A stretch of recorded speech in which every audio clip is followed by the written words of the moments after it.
Conociendo los derechos de los pueblos indígenas. Según datos de la ONU y del Banco Mundial, se estima que hay 476 millones de personas indígenas en todo el mundo, que representan el 6% de la población mundial y el 19% de las personas extremadamente pobres. Los pueblos indígenas son grupos sociales y culturales que se identifican por su lengua, su indumentaria, sus rasgos físicos.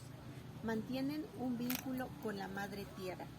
Tienen sus propias costumbres, tradiciones, creencias religiosas, sistemas de conocimiento, y la amalgama de todos estos elementos les dan su propia identidad.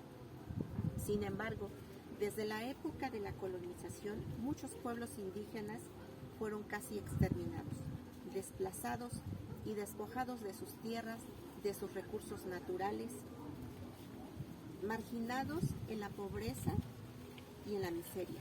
Se ignoraron sus conocimientos, su sabiduría, se les fue destruyendo su vínculo con la madre tierra, se les cambió su lengua originaria y se les impuso una nueva religión. Durante cientos de años, los pueblos indígenas han vivido violentados de sus derechos. Los movimientos sociales que se han gestado en diferentes países del mundo en defensa de los derechos de los pueblos indígenas han propiciado la adopción de diferentes mecanismos, decretos e instrumentos internacionales como la Declaración de las Naciones Unidas en defensa de los derechos de los pueblos indígenas, donde se reconocen por igual los derechos y las libertades de los hombres y las mujeres indígenas, así como sus derechos a las tierras, territorios y recursos. También el derecho a la conservación y protección del medio ambiente, el derecho a determinar libremente su condición política, social, cultural y a la participación pública.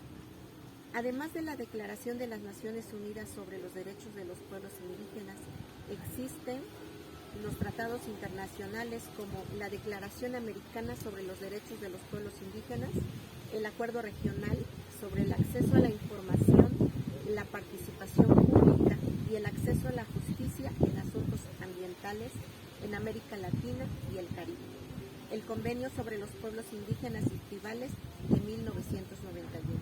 Sin embargo, a pesar de los esfuerzos realizados, al día de hoy, muchos pueblos indígenas desconocen sus derechos.